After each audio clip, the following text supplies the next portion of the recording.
Começa agora, Recuperação. Apresentação, José Carlos e equipe.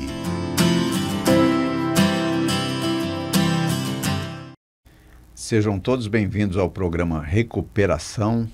Meu nome é Zé Carlos, estou em recuperação. Boa tarde a todos. Olá, boa tarde a todos. Me chamo Suzy Morgado e também estou em recuperação. Vamos fazer a nossa querida oração da serenidade. Vamos. Você fala que é uma filosofia isso, né? Linda.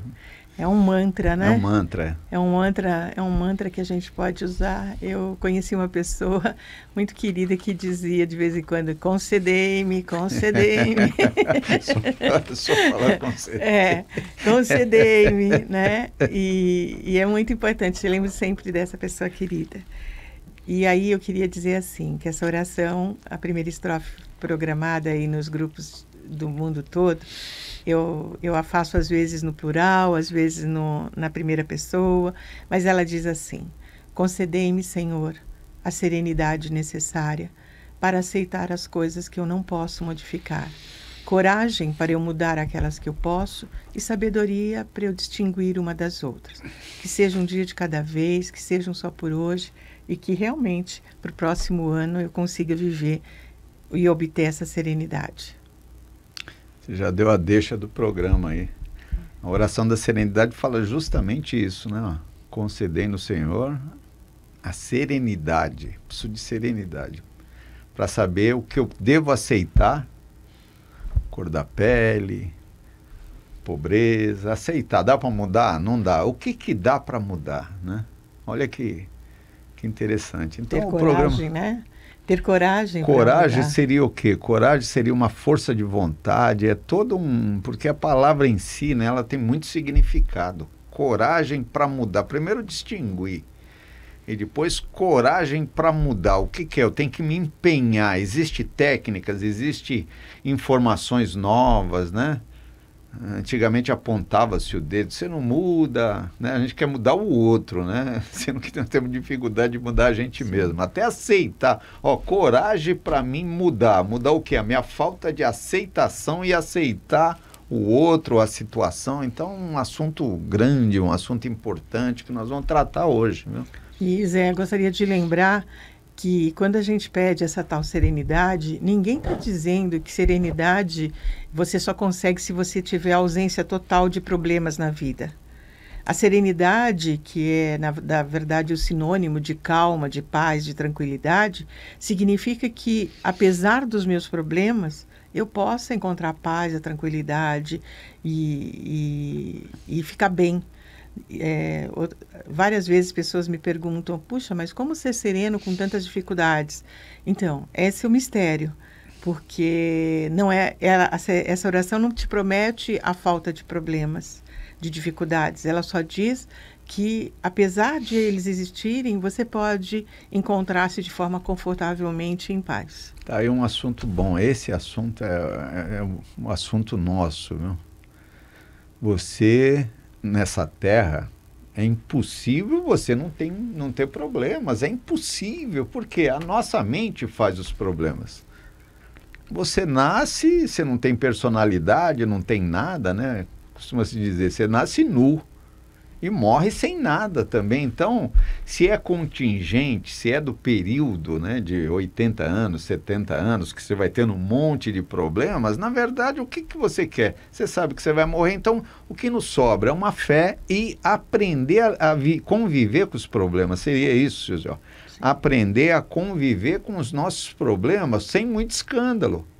Quer dizer, você não pode se mexer tanto, tá tanto vibrátil a respeito dos problemas, mas para isso você precisa ter o quê? Fé. O que seria fé? Fé é você acreditar naquilo que você não sabe. Então, se você não tiver um significado na vida também, você vai continuar esperneando diante dos problemas, porque é medo que você tem. Quando aparece um problema, te dá o quê? Pelo menos para mim, medo ainda. A falta de fé. Fé no quê? Nos objetivos da vida. Saber que a vida faz sentido e que há uma certa segurança na insegurança. Estou filosofando um pouco aqui, mas se você quiser continuar. Zé, eu acho que as pessoas muitas vezes confundem quando a gente fala de fé, até porque a gente está numa casa com base religiosa, de que tem que ter uma religião. E, na verdade, a gente está dizendo que fé é você acreditar em algo mais do que em você mesmo. Porque a gente está num processo, numa conturbação mundial, numa egrégora, numa energia densa, pesada, justamente porque a gente cada vez está mais egoísta, achando que eu sozinho me basto, que o problema, a dificuldade ou o acerto está só comigo, né? Desprestigiando o outro, não considerando. E esta tal serenidade, o caminho para ela, transformar nossa vida num caminho mais suave para chegar nela, eu acredito particularmente que é justamente a aceitação de que eu não estou sozinha. Então, ter fé significa que você acredita que existam pessoas que podem lhe ajudar nas horas de dificuldades. E há muitos momentos em que a gente resiste a esse pedido, né? Eu mesma muitas vezes tenho que parar, porque não é automático. Eu ainda estou em treinamento, porque a vida toda eu aprendi a fazer sozinha. E agora há alguns anos, eu me debruço na minha humanidade. Mas com medo do outro não entender a minha humanidade, me taxar de fraca, de acomodada ou de qualquer outra coisa, eu demoro para pedir essa ajuda, né? Nessa altura do campeonato, viu, Silzi, eu com 70 anos, você com 40, vamos falar 40. Lógico, você fica privilegiado com um monte de informações que a vida te obrigou, né, a conhecer, tanto teórica quanto na prática também. Então, você começa a desvalorizar coisas insignificantes, porque tem coisa que não vale a pena. Aí você pensa assim, pô, mas por que lá atrás eu não pensei dessa forma? Parece que é da humanidade também. Como é que você vai chegar para um menino de 20 anos, 25 anos e falar, olha, não faça isso, não faça aquilo, não, porque está no instinto, é muito forte, é atávico, é genético, é hereditário, então faz parte do processo da vida, faz parte, né? Agora, à medida que a gente vai apurando, vai tendo um conhecimento assim mais coletivo, né? Você vai, vamos dizer assim, recebendo mediunicamente, entre aspas, esse conhecimento quase que natural. Então as crianças já vão nascendo um pouco melhor, vão tendo mais consciência quase que naturalmente. Tem um homem chamado Gurdjieff, que eu acho muito legal, ele fala assim, vida é consciência. Olha que legal, vida é consciência. Então, você olha a pedra, tem pouca consciência, o vegetal, pouca consciência, o animal, um pouco mais de consciência, e nós estamos aparelhados com o córtex frontal aqui, que decide, mas o que é? 10%. Eu não posso falar, para coração, ou bate coração, ou faz...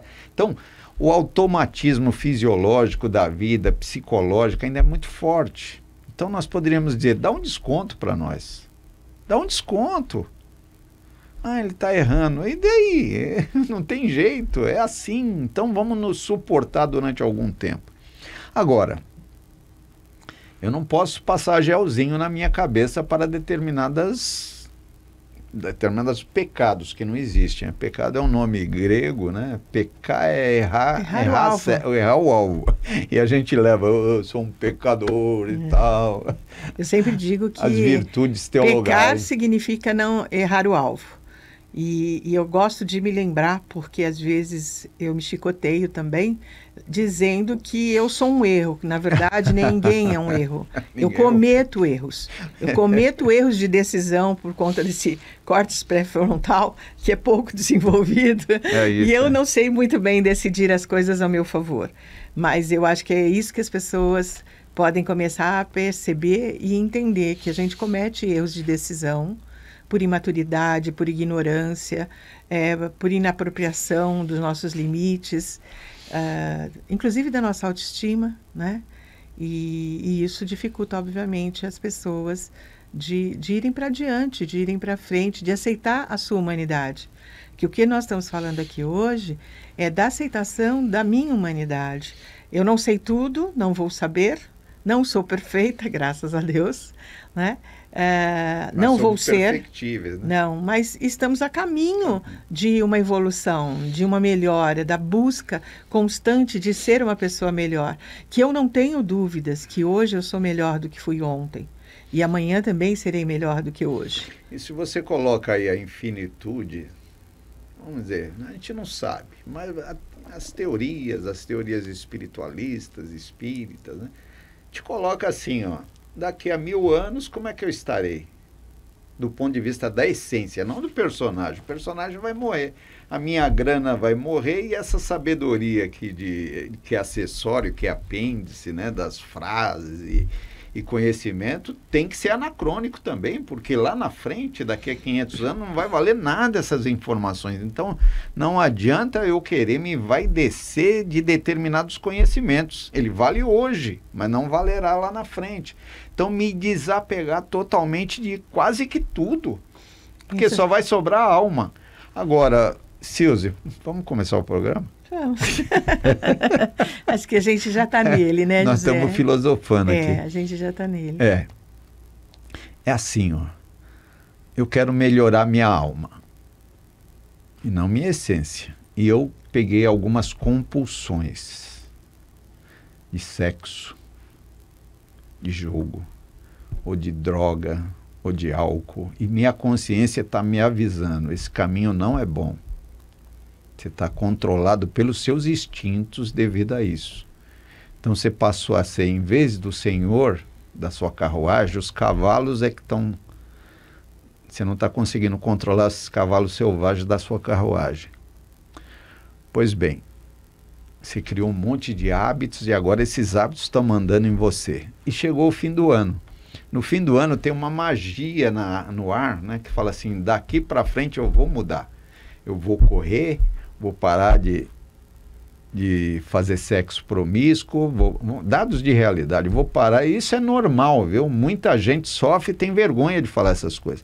Estou comendo pra caramba, olha o tamanho da minha barriga, eu preciso acabar com a minha barriga, eu quero fazer um monte de coisa. E toma juízo e toma tenência e fala, vou fazer. Vou começar no dia 8. E vai até o dia 27 de fevereiro e daqui a pouco o barrigão voltou a jogar, voltou a tal. Vamos falar disso, Silvia. Como mudar? Porque aí é que a alma vai crescer. A alma só cresce nesse esforço. Os anjos santos falam assim, ó, acaba com isso, menino, seja bom, seja tal, né? Todos os livros, Jesus e etc., falam dessas coisas. Mas tem que começar lá na alma, na primeira intenção, e depois persistir. Aquele que persistir até o fim será salvo. Você tocou num assunto importante, quando a gente falou sobre pecado, você falou um pouco dos instintos. Todos nós nascemos com esses instintos. Então, o instinto de preservação, né? O medo faz com que eu me preserve, a raiva me defende muitas vezes, eu tenho o instinto de me alimentar, porque senão não continuaria aqui para contar essa história, sexo a mesma coisa, eu tenho, todos esses instintos são naturais, né? E bons, eles são naturais e necessários. O problema é quando a gente sofre pelos hábitos, pelas influências do ambiente, pelas nossas mal compreensão de quem somos, do que vivemos, e principalmente da culpabilização que a gente dá, do poder que a gente dá para o outro, né? De ter levado a gente para onde a gente está e tudo mais. Isso faz com que a gente distorça esses instintos, e aí, então, eles se transformam no que nós estamos chamando de pecado. Aí é que nós cometemos os erros de decisão, tanto para nós quanto para o outro, por conta dessa distorção. Então, toda vez que eu busco prazer pelo prazer, pura e simplesmente, eu provavelmente estou distorcendo um instinto natural. E é isso que talvez as pessoas não compreendam, não entendam, e passem... Porque, afinal de contas, é uma guerra, vamos dizer, inglória, porque é o prazer em busca... contra a moral, contra as crenças, contra os valores. E é claro que eu quero aquilo que é mais rápido. O meu corpo quer, a minha mente pede, e é disso que a gente está falando. Como a gente se transforma? Como é que eu aceito essa humanidade diante dessas adversidades, tanto fisiológicas quanto morais, emocionais e tudo mais? Perguntinha, professora. Ora, hoje a ciência se debruça em cima da mente humana, nossa, com o olho grande, né? Porque parece que está tudo aqui, parece, né? Parece que vão achar a alma ali da gente, é um mecanismo maravilhoso o cérebro, nossa senhora. E se olha lá no dicionário, eu estou com um comportamento ruim é o que é? Chamado de mal adaptativo ou disfuncional, que está me fazendo sofrer. Você pensa que eu não sofro com o meu comportamento de jogo. Ah lá, ó, só quer ficar jogando e tal, gostoso e tal. E não é verdade. Sexo. Nossa senhora, que delícia o sexo. Não, ele está sofrendo muito que tenta se matar. Tendências suicidas devido a praticar sexo em exagero de forma compulsiva. Mas ele não começou assim, ele não nasceu dessa forma. Aí ele foi lá e começou a fazer, e a ciência diz, comportamento é um conjunto de hábitos. Eu pergunto para você, o que a ciência sabe de hábitos? Eu sei que a pergunta é difícil, mas vamos arranhar aí, vamos ver por quê. Se você explica tecnicamente, essa censura moral vai embora e a pessoa diminui, pelo menos sabe mais ou menos que caminho ela deve tomar. Porque tem pessoas que estão se chicoteando agora, eu sou um pecador, eu vou para o inferno, tal, e não é isso. Não é isso. Mudar não é você se tornar santo, é você eliminar aquele comportamento. Você vai continuar um tapado espiritual, igual eu. Mas você vai eliminar aquele comportamento que te causa sofrimento. Então, falar desses hábitos eu acho legal. Dá para falar alguma coisa? E aí a gente vai... A gente, agora vindo para cá, a gente conversou um pouquinho, e hábitos, na verdade, eu li isso num texto que você me mostrou, que eles estão ligados diretamente aos pensamentos.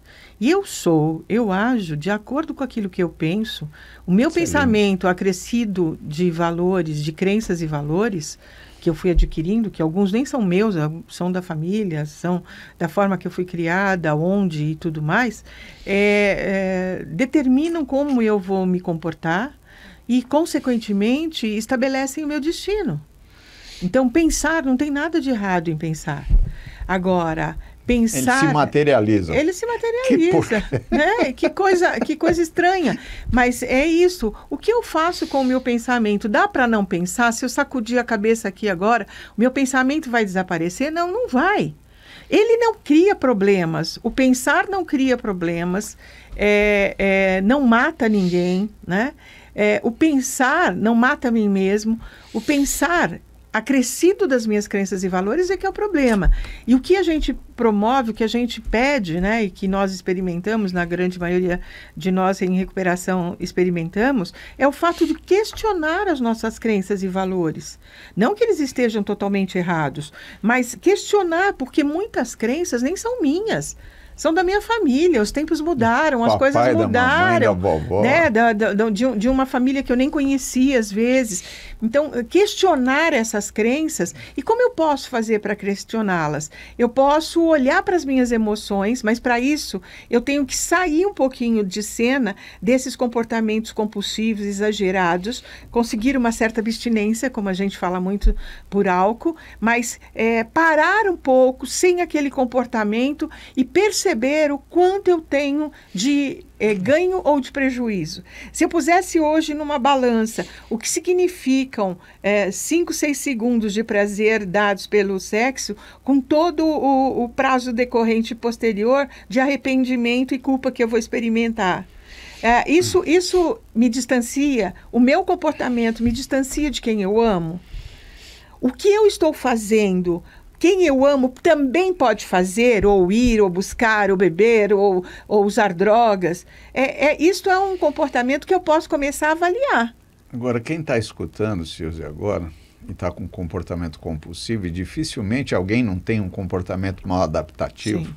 Ah, ele é tão santo, hein? Olha escondidinho na gaveta dele que está tudo desarrumado lá. Tem um lado escuro, chama o lado escuro da alma, né? Mas ele está fazendo e ele quer parar, mas ele tem compulsão, ele vai. Chega uma hora que vem aquela ansiedade, você conhece a equação, né? Que ele quase que não resiste. E isso é feito, eu vou ler se me permitir, eu vou ler uma, como é que chama? Cola aqui, ó. Comportamento de hábito é uma rotina mental para poupar energia.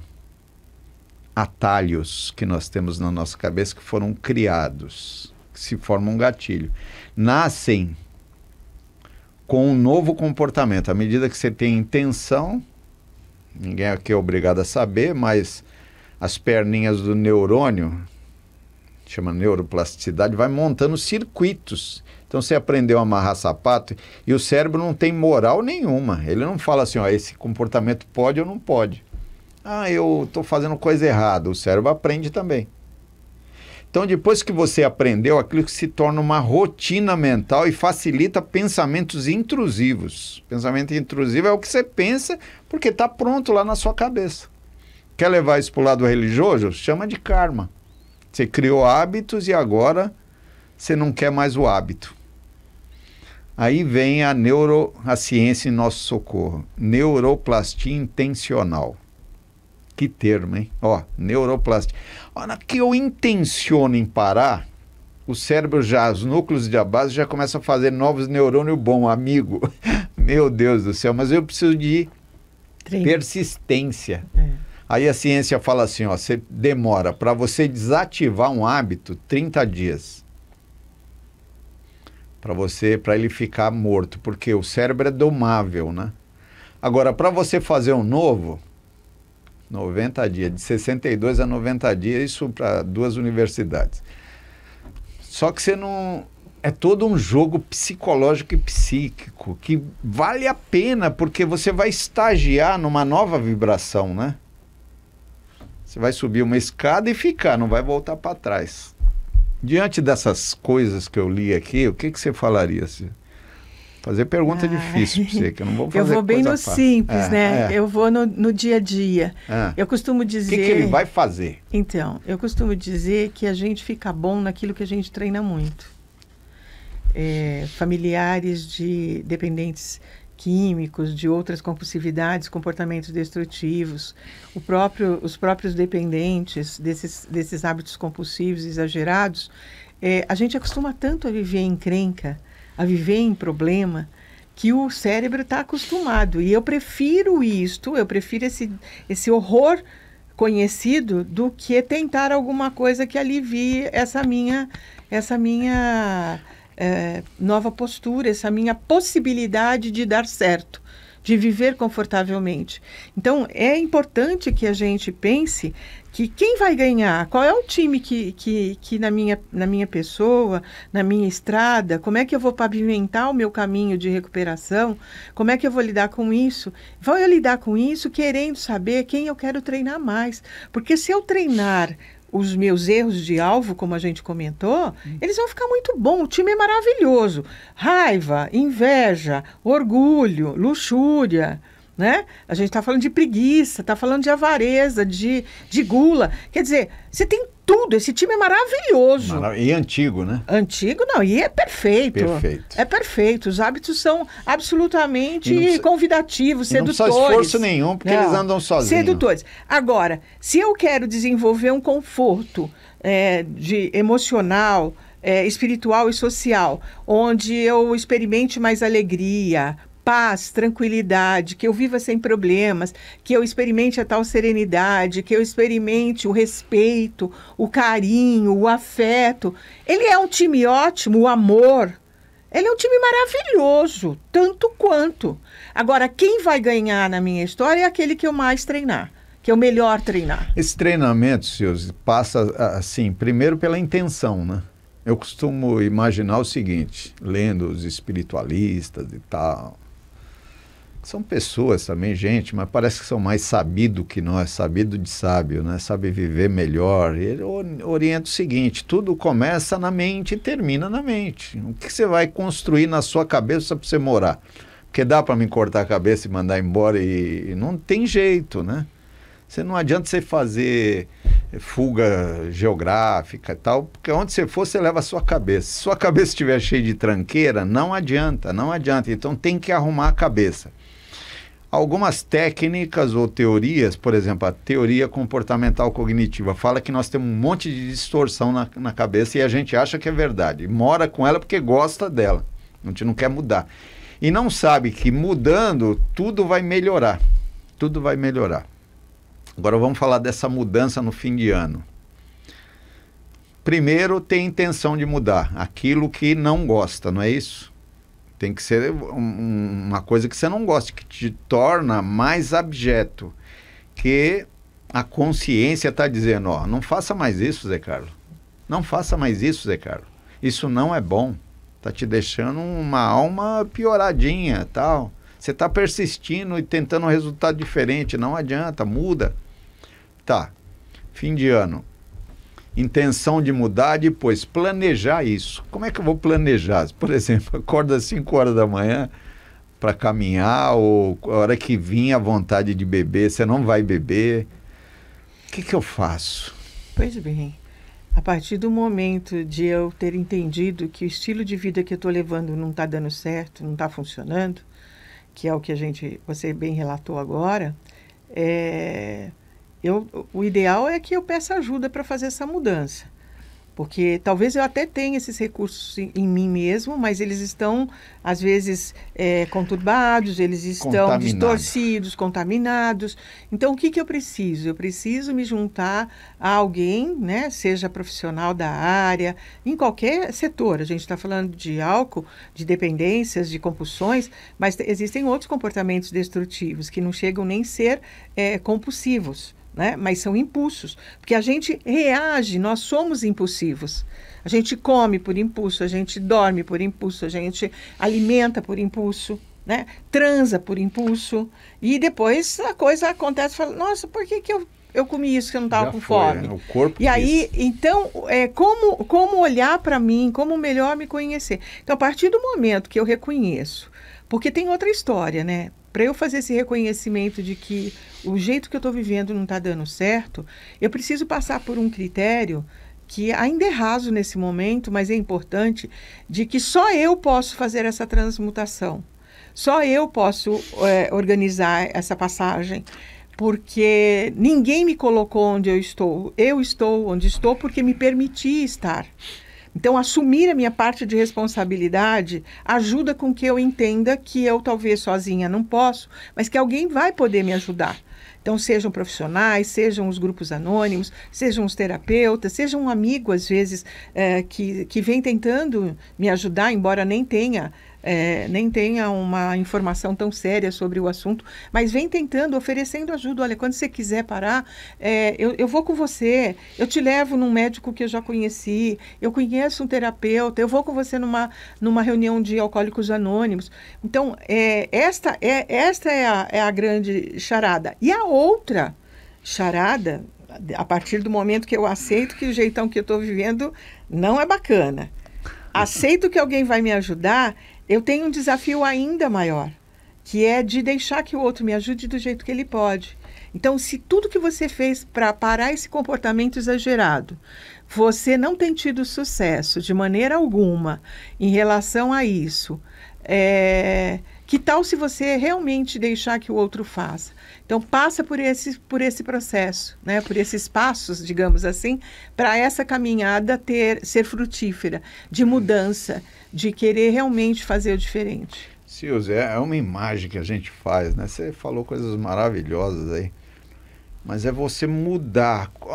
Eu estou com o meu corpo aqui, eu vou mudar o quê, né? Eu vou mudar o quê? É bom a gente procurar informação técnica, viu? Existem regrinhas boas que se você se submeter ou usar ela, vai funcionar. Ó, saber que um hábito, por exemplo, nos grupos anônimos a gente fala 90 dias, 90 reuniões. Por quê? Quem que falou isso? Foi a neurociência que falou? Não, foi a observação simples. Em 1954, escreveram lá num artigo numa revista chamada Grapevine, que, ao que parece, depois de 3 meses, o pessoal deslancha.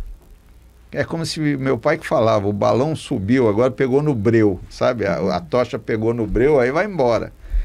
Então, esse período curto de 1 mês, 2 meses, naquele hábito, né? No geral a gente abandona. Abandona por quê? Porque você entra numa crise chamada síndrome de abstinência. Todo comportamento reforçado, ele te dá dor, mas te dá prazer também. Então a mente oferece lá, ó, vai lá no jogo, que você vai ter uma... Quando chega lá, não é nada daquilo que a sua mente falou, chama memória eufórica, não é? Você sabe disso. Seletiva.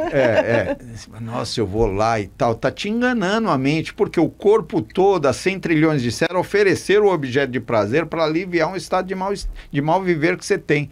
Mas esse estado de mal viver é devido àquilo que você está fazendo. E agora você se convenceu que quer mudar. Tá, a hora que se você para, a dopamina não vem mais. E aí você entra num lapso de tempo meio... O que ele vai sentir? Vai sentir irritação, mal-estar, mas ele tem que persistir para ultrapassar uma barreira imaginária que só ele, para voltar a viver, porque ele aprendeu a sofrer com prazer. Nossa, como é difícil isso. Então, o que você falaria nesse período aí mágico, um período de 2 meses, mais ou menos, construindo esse hábito? Porque ele tem que fazer novos hábitos, desativando o velho. O velho vai ficar lá, pronto para ser ativado novamente. Mas esse período negro de luto, é um luto. Porque ele fala, e agora? Não existe vida sem sexo promíscuo, sem jogo, sem compra, sem... E tem. Tem vida, sim, tem vida em recuperação. A gente está aqui dizendo, né, é o nome, inclusive, do nosso programa. Estou até aproveitando para dizer para o nosso ouvinte da Rádio Boa Nova e telespectador da TV Mundo Maior que deixe suas dúvidas, o seu esclarecimento, a sua opinião, e pode ligar para o 0800 979 5011, que a gente vai dar retorno na medida do possível. Pode discordar, não? Pode. Pode, deve. Isso nos ajuda muito, porque, na verdade, nenhum de nós aqui, mesmo com o conhecimento que a gente tenha na área, que a gente se destina a estudar, a gente tem verdades absolutas. Né? O que a gente traz para vocês no programa Recuperação é muito da vivência, da própria vivência que a gente tem na busca dessa recuperação. E, como eu disse anteriormente, essa recuperação, esse caminho para recuperar as atitudes, para recuperar a posse, porque, na verdade, recuperação é você tomar de volta o que é seu, tomar posse daquilo que é seu. E o que é seu? A tua vida é sua, né? Tudo bem que está aqui, é um empréstimo, mas ela é sua e você vai ter que dar conta de como você cuidou dela. Então, como cuidar nesse período, né? Antes de mais nada, existem sim algumas sugestões muito práticas que a gente pode encontrar, você que está nos assistindo, em quaisquer uma dessas irmandades, seja dependente de amor e sexo, anônimos, todas elas anônimos, comedores compulsivos, jogadores anônimos, fumantes, né? Anônimos, anônimos, introvertidos, a gente tem neuróticos anônimos, emocionais anônimos, mulheres que amam demais, Umada, né? A quem eu tanto devo parte da minha recuperação. Então, assim, acho que todos esses caminhos, você pode encontrar essas descrições no site no Alcoólicos Anônimos, Narcóticos Anônimos, Al-Anon, né? Que é um grupo de apoio para familiares de alcoólicos, no Naranon, para dependentes de outras drogas, familiares e amigos de dependência de outras drogas, assim como o Joganon também, né? Que é um grupo de apoio para familiares. Então, a sugestão fica para que você busque essas alternativas do que fazer para melhorar esses hábitos. Mas eu diria que, antes de mais nada, nessa experiência, primeiro, se proteja. Você está num período de vitrine. Eu entendo que você tenha que sair para trabalhar muitas vezes, tenha que voltar para casa num ambiente, às vezes, ainda tóxico, né? Ainda cheio dos ranços e ressentimentos ocasionados pelo mau comportamento, a desconfiança, a falta de comunicação nunca é a melhor, por isso a gente entra sempre em problemas, porque não é o que a gente diz que nos cria esse problema, mas como a gente fala é que cria essa dificuldade. E se eu estou fora da minha história, porque estou através de álcool modificado, meu humor, meu comportamento através de álcool, outras substâncias ou comportamentos destrutivos, é óbvio que eu não estou inteira para me relacionar com ninguém, nem com o maior amor da minha vida, seja ele um filho, seja uma mãe, seja um pai, seja um parceiro de viagem, a gente não está inteira.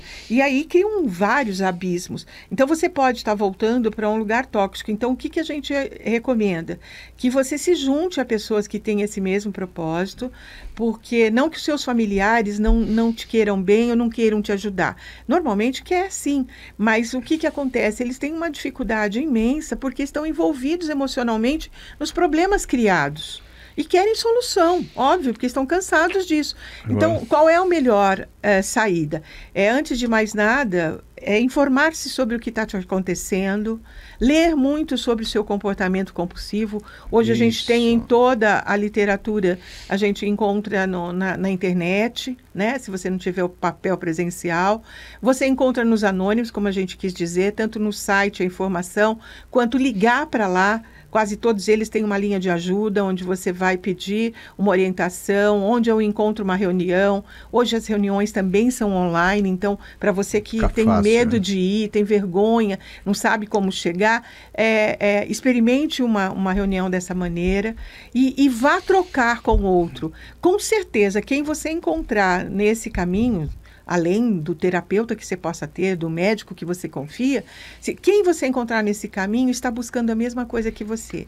Está buscando não sofrer, né? Porque nesse momento você não está buscando ajuda porque sua vida está linda, maravilhosa e está tudo certo. Você está buscando ajuda porque o jeito que você está vivendo não dá certo, não está funcionando. Então, buscar ajuda com quem está percorrendo esse mesmo caminho, com certeza vai te apresentar uma estrada pavimentada. Você não precisa sacolejar o tempo todo. E o duro, viu, Silvio? Você falou de sofrimento e a gente tem que pensar bastante nisso, viu? Porque, no geral, a gente não vê assim, nem o próprio se vê dessa forma. Às vezes ele está sofrendo, aprende a sofrer e existe o preconceito em relação a ele devido ao comportamento que é preconceituado, né? Então ele nega. Então, quando você olha aí, por que o jogador não vai? 80% não admite, mente, cria mecanismos de defesa, uma coisa horrorosa. Então, qual a visão que eu que tenho uma compulsão, que eu acho horrorosa, braba, feia, né? Eu sofrer com ela e sim, dar uma limpada e transformar aquilo numa coisa assim, foi hábitos que eu criei e dá para mim desativar esses hábitos e criar novos hábitos. E não chamar de pecado, olha, Deus está me maldizer a vida, entendeu? Porque está fazendo aquilo, se acha altamente culpado, porque quando você iniciou esses hábitos, você tinha uma certa ignorância. Veio as fases da vida, uma melhora cerebral, mais informação, e chega em determinado momento que a própria natureza vai te dar sofrimento, vem em seu socorro para te despertar sobre esse problema. Se você continuar, só tende a piorar, não é isso? Então, o que fazer? Mudar hábitos. Mudar. Criar hábitos novos. Você vai ter que passar por esse funil. Ou você para, ou você para. A Silze trabalhou durante quase 30 anos dentro de uma instituição que interna pessoas. Interna quem? Alcoólatras, dependentes de drogas ilícitas, pessoas com outras compulsões. Mas peraí, a pessoa está jogando, foi internado? Ora, se ele não fosse internado, ele poderia se matar. Já quase matou a família. Essa é a grande realidade.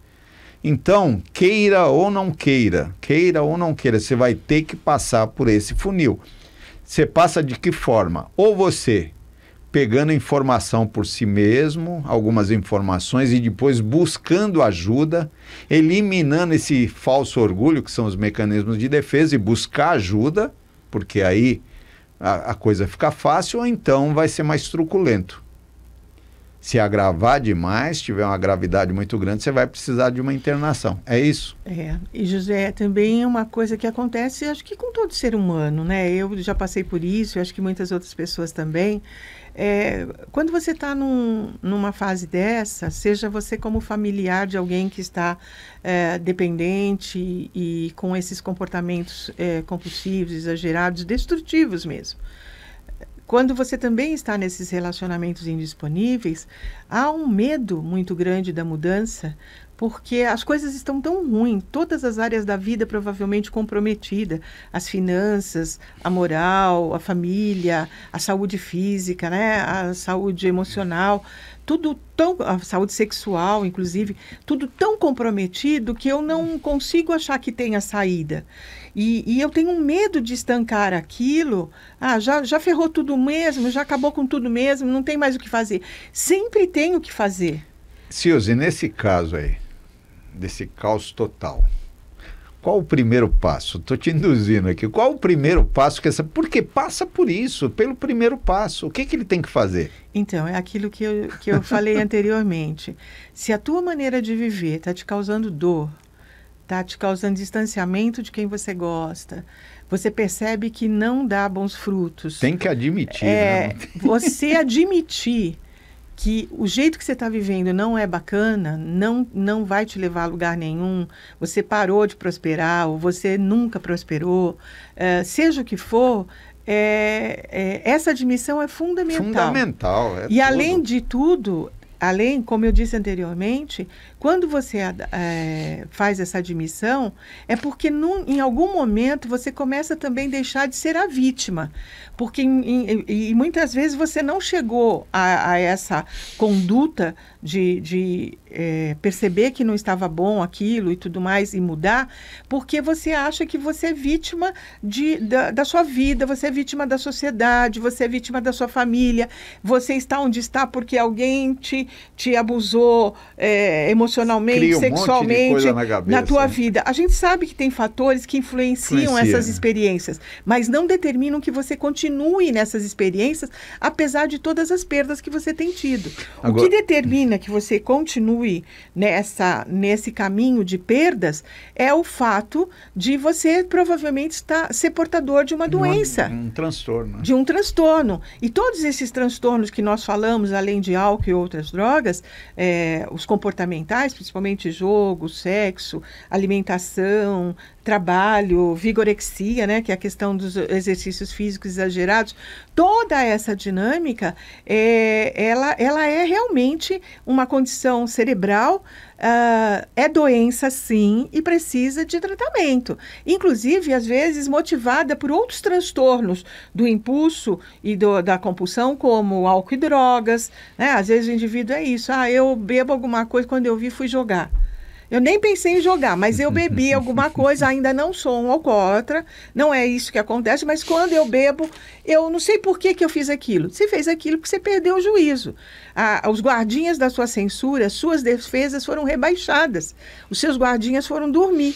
E aí aquela vontade, álcool tem essa capacidade, né, de ser uma droga depressora no teu sistema nervoso central, no meu sistema nervoso central, e isso dificulta a situação. Então, assim, o que fazer? Admitir que do meu jeito não tá sendo bom, não dá certo, não dá mesmo, e por mais que eu tenha tentado, eu não tenha conseguido outras situações. É muito legal essa admissão, né? Porque a negação faz você continuar no mesmo caminho, não tem como. A hora que você admite que perdeu o controle, olha o passo, admitimos que éramos impotentes, que tínhamos perdido o controle da nossa vida. Perdeu o controle ou não perdeu? Sim. Se você perdeu o controle, quando você tem essa admissão, mesmo que fosse só interior, não falou para sua mulher, não falou para o vizinho, não falou para ninguém, mas você já admitiu, o que vai acontecer? Você vai destacar, do ponto de vista psíquico, um eu observador de você mesmo. Então, ao invés de você estar inserido dentro do seu corpo, quando você for lá para a libação do jogo, seja lá o que for, você vai ter alguém fora de você, porque dá para observar você mesmo, né? O pensamento observando você mesmo. Quer dizer, a partir dali vai crescendo. E aí nós vamos para o quarto passo, que é o quê? Fizemos. Como é que você vai fazer um inventário de você mesmo, observar você mesmo, olhar para as idiosincrasias, para esse transtorno todo, se você não tiver admissão? Não tem jeito. Não. José, eu queria aproveitar esses pode minutos terminar. finais. Na verdade, eu queria aproveitar para uma coisa. Por uma certa magia, né, do poder superior, a gente tem o ano dividido em alguns meses e ele começa de novo e a gente renova as esperanças. Então, que a gente aproveite isso e que a gente não decida ter e sim ser. Tá, ainda tem 20 minutos, mas esse negócio de inventar o ano aí, né? E tem esses rituais de passagem, é muito legal. Então, nós desejamos aí um 2024 feliz para todo mundo, né? Que a gente pense mais na essência e não na contingência, né? Para ser um ser humano um pouco melhor. Nós agradecemos por vocês nos prestigiarem esse ano todo e 24 horas de paz, serenidade e sobriedade a todos. Termina aqui Recuperação.